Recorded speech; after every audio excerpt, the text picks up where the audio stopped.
Resumen capítulo 6, libro de los embajadores. Se prohíbe a Pedro y a Juan hacer la obra de Cristo. Poco después del descenso del Espíritu Santo, Pedro y Juan iban de camino al templo, y en la puerta llamada Hermosa vieron al paralítico de 40 años de edad, cuya vida había estado llena de dolor desde su nacimiento. Este desdichado hombre había deseado por mucho tiempo ser sanado, pero estaba alejado del escenario donde Jesús obraba. Sus ruegos lograron que finalmente algunos de sus amigos lo llevaran hasta la puerta del templo, pero se dio cuenta de que había matado a aquel en quien sus esperanzas estaban puestas. Los que sabían cuánto había anhelado ser sanado por Jesús lo llevaban al templo diariamente para que los transeúntes pudieran darle alguna limosna que aliviara sus necesidades. Al pasar Pedro y Juan, les pidió limosna. Pedro dijo: «Míranos». El hombre fijó en ellos la mirada, esperando recibir algo. Luego Pedro dijo: «No tengo plata ni oro». El rostro del paralítico se entristeció, pero el apóstol continuó: «Pero lo que tengo te doy. En el nombre de Jesucristo de Nazaret, levántate y anda». Tomándolo por la mano derecha, lo levantó. Al instante los pies y los tobillos del hombre cobraron fuerza. De un salto se puso en pie y comenzó a caminar. Luego entró con ellos en el templo con sus propios pies, saltando y alabando a Dios. Cuando todo el pueblo lo vio caminar y alabar a Dios, lo reconocieron como el mismo hombre que se acostumbraba a pedir limosna, sentado junto a la puerta llamada Hermosa. Y toda la gente que no salía de su asombro corrió hacia ellos, al lugar conocido como el Pórtico de Salomón. Aquí estaba este hombre, quien por 40 años había sido un paralítico, sin esperanza, regocijándose por su restablecimiento y feliz de creer en Jesús. Pedro aseguró a la gente que la curación había ocurrido por los méritos de Jesús de Nazaret, a quien Dios había levantado de los muertos. Por la fe en el nombre de Jesús, Él había restablecido a este hombre, a quien ustedes ven y conocen. Esta fe que viene por medio de Jesús lo ha sanado por completo, como les consta a ustedes. Los apóstoles hablaron con claridad acerca del gran pecado que los judíos al dar la muerte al príncipe de vida, pero fueron cuidadosos de no llevar a sus oyentes al desánimo. «Rechazaron al santo y justo», dijo Pedro, «y pidieron que se indultara a un asesino. Mataron al autor de la vida, pero Dios lo levantó de entre los muertos, y de eso nosotros somos testigos. Ahora bien, hermanos, yo sé que ustedes y sus dirigentes actuaron así por ignorancia. Arrepiéntanse y vuélvanse a Dios, a fin de que vengan tiempos de descanso de parte del Señor. Cuando Dios resucitó a su siervo, lo envió primero a ustedes para darles la bendición que cada uno se convierta de sus maldades». Muchos estaban esperando ese testimonio, y cuando lo oyeron, creyeron, y se unieron a las filas de los que habían aceptado el Evangelio. Mientras los discípulos estaban hablando, se les presentaron los sacerdotes, el capitán de la guardia del templo y los saduceos. Estaban muy disgustados porque los apóstoles enseñaban a la gente y proclamaban la resurrección, que se había hecho evidente en el caso de Jesús. Los sacerdotes habían difundido el informe de que el cuerpo de Cristo había sido robado por los discípulos mientras la guardia dormía. Los fariseos y los saduceos se habían puesto de acuerdo en que si estos nuevos maestros no eran controlados, su propia influencia estaría en mayor peligro que cuando Jesús estuvo en la tierra.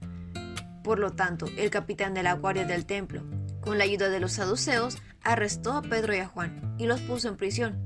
Su obstinación se hizo más firme. Al día siguiente de la curación del paralítico, Anás y Caifás se reunieron para el juicio, y los prisioneros fueron llevados ante ellos a la misma habitación en la que Pedro, ante algunos mismos hombres de esa noche, había negado vergonzosamente a su Señor. Ahora tenía una oportunidad de redimir su cobardía. El Pedro que negó a Cristo era impulsivo y confiado en sí mismo, pero después de su caída había sido transformado. Era modesto y no confiaba en sí mismo. Estaba lleno del Espíritu Santo y estaba resuelto a quitar la mancha de su apostasía, honrando el nombre que una vez había negado. Los sacerdotes fueron obligados a preguntar a los acusados cómo habían efectuado la curación del paralítico. Con santa osadía, Pedro declaró: «Sepan pues todos ustedes y todo el pueblo de Israel que este hombre está aquí delante de ustedes, sano gracias al nombre de Jesucristo de Nazaret, crucificado por ustedes, pero resucitado por Dios». Los líderes judíos habían supuesto que los discípulos estarían abrumados por el miedo y la confusión mientras fueran traídos ante el Sanedrín. En cambio, esos testigos hablaban con un poder convincente que silenciaba a sus adversarios.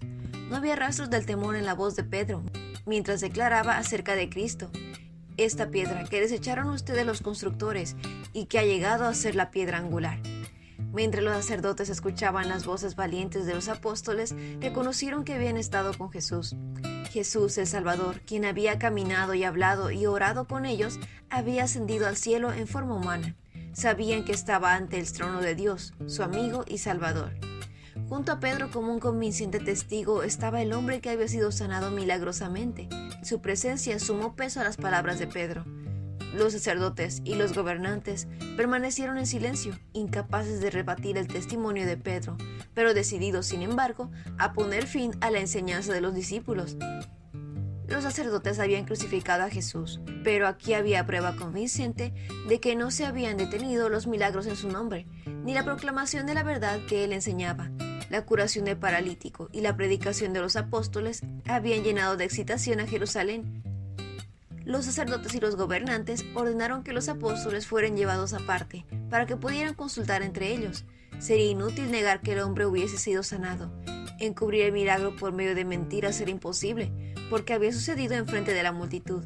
Sentían que la obra de los discípulos debía ser retenida, o a continuación vendría su propia desgracia.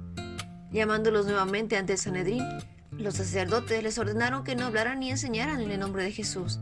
Pero Pedro y Juan respondieron: ¿es justo delante de Dios obedecerlos a ustedes en vez de obedecerlo a Él?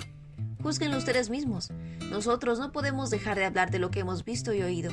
Así que, con nuevas amenazas y órdenes, los apóstoles fueron puestos en libertad. Mientras Pedro y Juan estaban presos, los otros discípulos oraban incesantemente por sus hermanos, temiendo que la crueldad mostrada hacia Cristo pudiese repetirse. Apenas fueron puestos en libertad, los dos apóstoles les relataron el resultado del juicio. El gozo de los creyentes fue muy grande. Los discípulos vieron que se enfrentarían a la misma oposición que Cristo había sufrido. Mientras sus oraciones unánimes ascendían a los cielos con fe, vino la respuesta. Fueron dotados nuevamente con el Espíritu Santo. Llenos de valentía, nuevamente salieron a proclamar la palabra de Dios. Los apóstoles, a su vez, con gran poder seguían dando su testimonio y de la resurrección de Jesús. Y Dios bendijo sus esfuerzos. El principio que los discípulos defendieron tan valentemente es el mismo que los seguidores del Evangelio mantuvieron en los días de la Reforma. En la Dieta de Spira en 1529 se presentó a los príncipes alemanes el decreto del emperador que restringía la libertad religiosa y prohibía una mayor diseminación de las doctrinas reformadas. Los que habían aceptado la fe reformada se unieron en su decisión unánime y fue: rechacemos este decreto. En asuntos de conciencia la mayoría no tiene poder.